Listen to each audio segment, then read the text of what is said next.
So you probably came across my video as you were probably scrolling around on YouTube looking for different ways to potentially make money in real estate and also how to even get started in real estate. And the reason I say that is because I've been in your shoes. I was in your shoes when I learned all of this myself. Of course, it came from watching YouTube videos just like this one that I'm making now. So when you think about how you can make money in real estate, there's so many different ways, or at least it feels like there is. I personally, I'm a real estate agent here in New York City. And, for the past 4.5 years, I've truly believed that I am in the real estate business. However, a couple of months ago, I realized I'm not actually in real estate, am I? And in your mind, you might be thinking, well, Ashton, yes, you are. You run around, you sell houses, you work with clients, this and that. But I came across a video on YouTube and it was by Pace Morby. So if you don't know about him, definitely go check him out.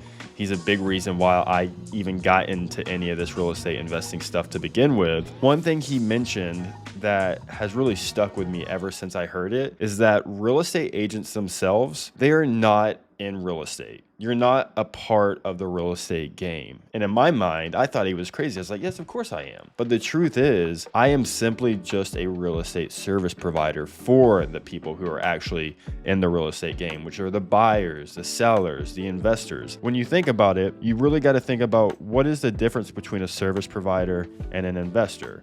A service provider is simply someone supporting the party in a transaction. For instance, myself as a real estate agent.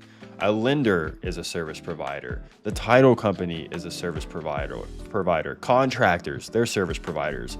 All these people who you may think are in real estate, they're not truly in real estate. They're just service providers to the actual players in real estate. And the investors themselves are the actual players in real estate. And when I heard that, it really made me kind of take a step back and realize, obviously I love being a real estate agent. I practice it daily here in New York City. I'm on a top producing team at Serhant, and I'm constantly still running around doing showings and getting listings and working on the sell side of things. But I realized that's not what I want my only thing to be when it comes to real estate. I want to get into the investing world, and I wanted to learn how to work in a transaction and not just on a transaction. Because here's the thing, what you will learn when you are a service provider in the real estate industry is that you do not have control of the deal whatsoever. It's not up to you whether or not someone buys it. It's not up to you whether someone sells it or not. The only people who make those decisions and control the deals themselves are the actual parties of a transaction. So with that being said, I came to a conclusion that it was time for me to start becoming a party in the transaction because I wanted to learn how to control more deals. So that's what we're going to talk about today. And we're going to talk about those 3 main parties that you will see in a real estate deal. Now, let's talk about the first one, which is wholesaling and wholesalers. This is like the entry point to getting into real estate investing because you don't have to use any of your own money to do so, which is always a roadblock for a lot of people who are thinking about getting into the real estate investing world. In their mind, and probably in your mind, you've thought this before, I know I most certainly did, was that I needed to go to a bank, I needed to get a conventional loan, I needed to use cash to buy properties. The only way that I can really get into real estate is either being a fix and flipper or buy rentals, this and that. But the one other way, which is like the entry point into real estate investing, is wholesaling. Now, it's a point where you can actually get your feet wet and control transactions. Again, like I mentioned, you don't need any of your own money to do so. And honestly, wholesalers, they're market makers. They're the ones that are going out and finding the deals, and they are getting them under contract with the agent and the original homeowner. Now, if you're new to the term wholesaling, basically all it is it's a person who is going to, let's say, a real estate agent. They are locking up a deal. They're negotiating it down to the best price possible. And then they are taking that contract. They are signing the contract as a purchaser. They are taking that contract, and before the deal closes,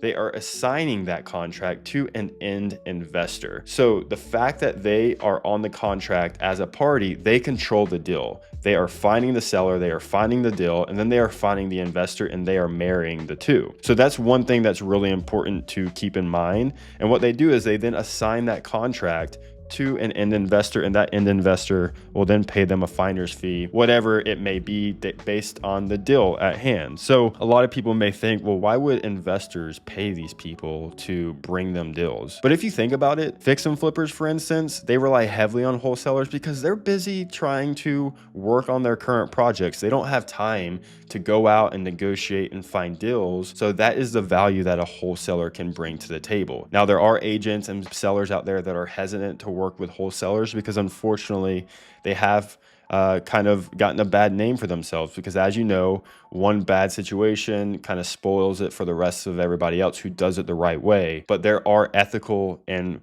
normal ways to go about wholesaling properties, and it is a very valuable way of getting into real estate investing that not only helps the sellers, especially ones who need to get out of the situations that they're in, and it helps the investors find more deals and properties for them to work on. So one thing to keep in mind about wholesaling, which is why it is super important to a lot of people just getting into the business, is that it is today money.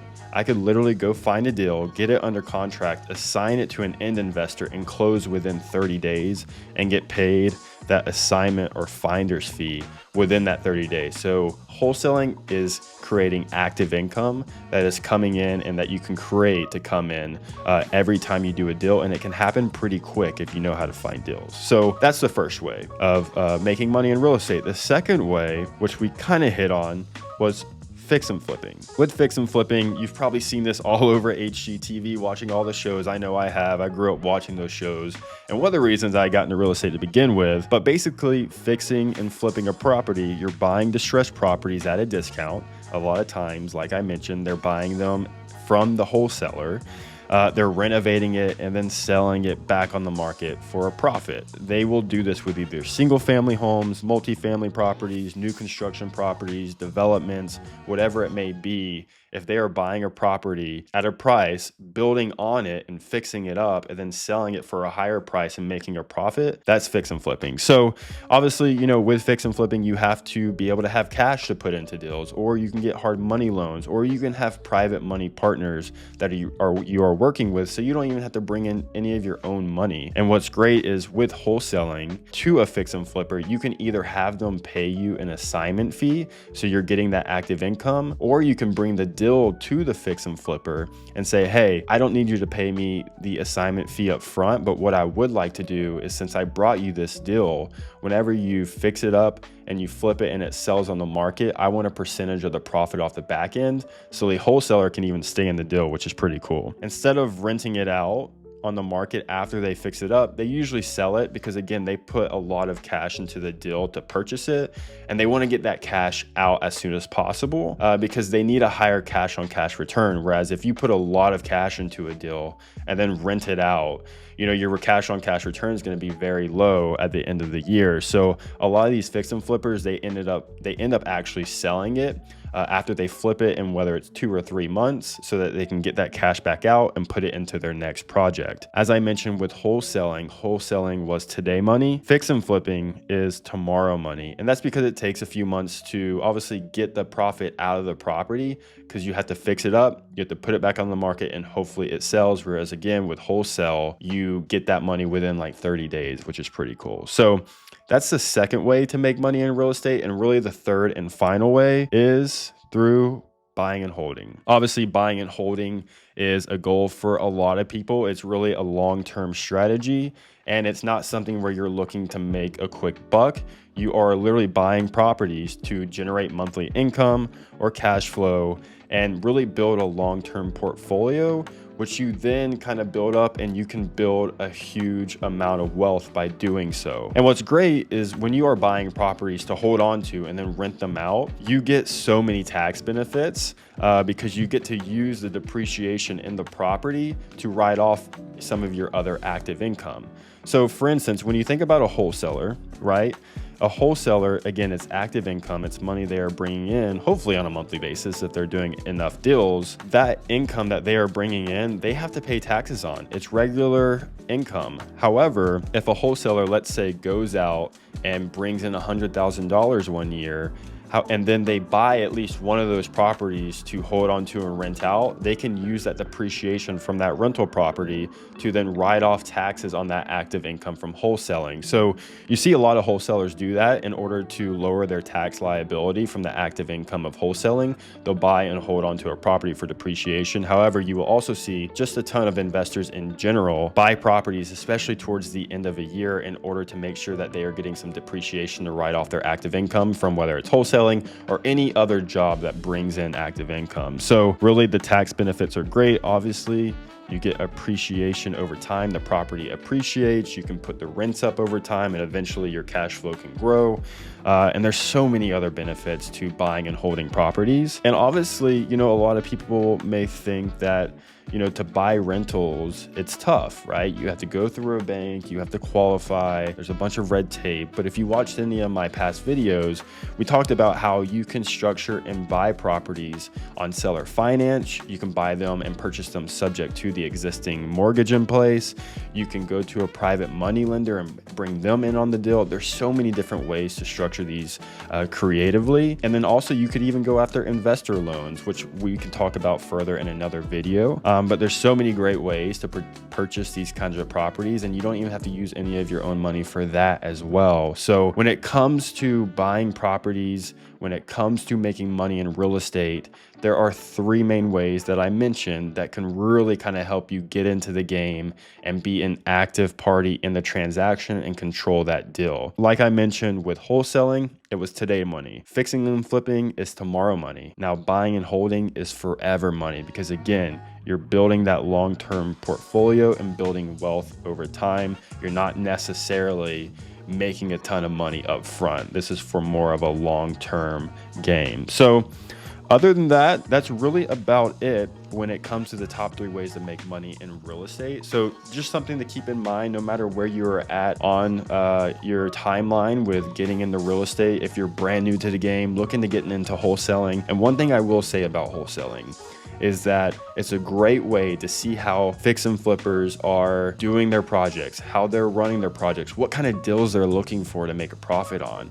It's a great way to even see how investors that do buy and holds, what they're looking for.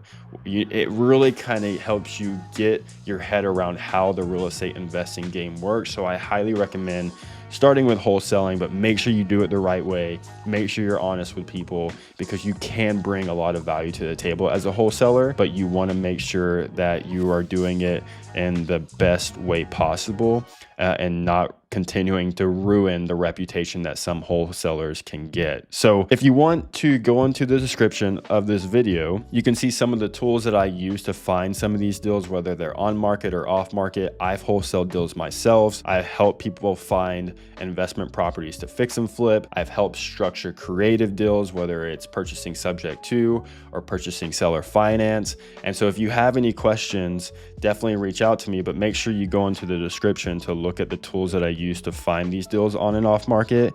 And also there's a link in the description where you can click below if you're interested in signing up to join the Subto community that I'm part of, which is where I have learned all these strategies to begin with. And if you're a wholesaler or if you're a new wholesaler and you have a deal you're trying to work on and figure out, definitely send it to me. I would love to work with you on it. We can JV on it and get it across the finish line. And obviously if you're an agent that has a listing, maybe it needs a lot of work, or you know if any properties that are off market that need a lot of work, bring them to me, because I have partners in markets where we can get the deal done for you. And same thing for if you are a homeowner. So I hope that was long-winded enough for you. There's some great ways to make money in real estate. I highly recommend looking further into these strategies. I'm going to dive in further to these strategies on this channel, so make sure you subscribe for future videos if you haven't already. Give this a thumbs up, drop any comments down below that you may have, and I will see you guys in the next one.